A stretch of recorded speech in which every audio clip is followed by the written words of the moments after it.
បើអ្នកបានសមាធិក្នុងមួយថ្ងៃ10ទៅ15នាទីអ្នកនឹងទទួលបានលទ្ធផលទាំង5យ៉ាងនេះទី1មុខអ្នកនឹងថ្លាជាងមុនព្រោះវាកើតឡើងពីសែលដែលកើតការ healing ជួសជុលកោសិកាដោយខ្លួនឯងទី2អ្នកនឹងកាត់បន្ថយការ stress ធ្វើឲ្យយើងនៅជាមួយបច្ចុប្បន្នរាងកាយយើងនឹងបញ្ចេញអរម៉ូន serotonin បានច្រើនជាងមុនហើយបញ្ចេញអរម៉ូន cortisol បានតិចជាងមុនទី3ធ្វើឲ្យយើងគិតវិជ្ជមានបានច្រើនជាងមុន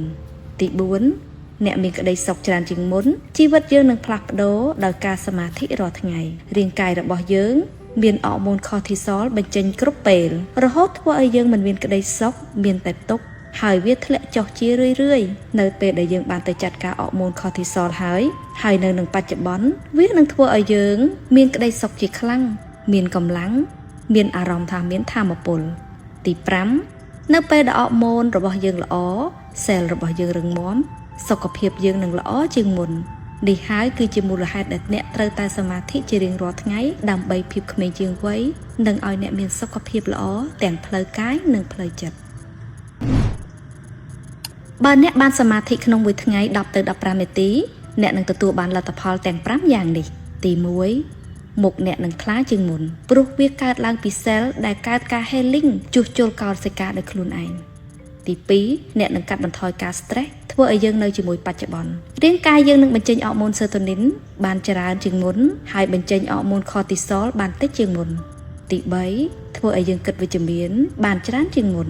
ទី4អ្នកមានក្តីសុខច្រើនជាងមុនជីវិតយើងនឹងផ្លាស់ប្ដូរដោយការសមាធិរាល់ថ្ងៃរាងកាយរបស់យើងមានអរម៉ូន cortisol បញ្ចេញគ្រប់ពេលរហូតធ្វើឲ្យយើងមិនមានក្តីសុខមានតែទុក្ខហើយវាធ្លាក់ចុះជារឿយៗនៅពេលដែលយើងបានទៅចាត់ការអរម៉ូន cortisol ហើយនៅនឹងបច្ចុប្បន្នវានឹងធ្វើឲ្យយើងមានក្តីសុខជាខ្លាំងមានកម្លាំងមានអារម្មណ៍ថាមានថាមពលទី5នៅពេលដែលអរម៉ូនរបស់យើងល្អសែលរបស់យើងរឹងមាំសុខភាពយើងនឹងល្អជាងមុន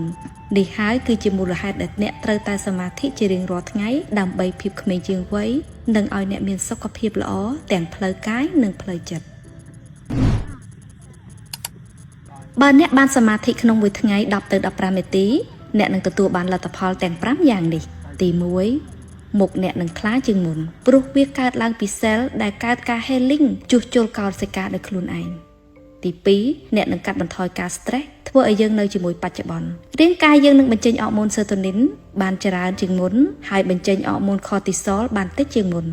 ទី3ធ្វើឲ្យយើងគិតវិជ្ជមានបានច្រើនជាងមុនទី4អ្នកមានក្តីសុខច្រើនជាងមុនជីវិតយើងនឹងផ្លាស់ប្ដូរដោយការសមាធិរាល់ថ្ងៃរាងកាយរបស់យើងមានអរម៉ូន cortisol បញ្ចេញគ្រប់ពេលរហូតធ្វើឲ្យយើងមិនមានក្តីសុខមានតែទុក្ខហើយវាធ្លាក់ចុះជារឿយៗនៅពេលដែលយើងបានទៅចាត់ការអរម៉ូន cortisol ហើយនៅនឹងបច្ចុប្បន្នវានឹងធ្វើឲ្យយើងមានក្តីសុខជាខ្លាំងមានកម្លាំងមានអារម្មណ៍ថាមានថាមពលទី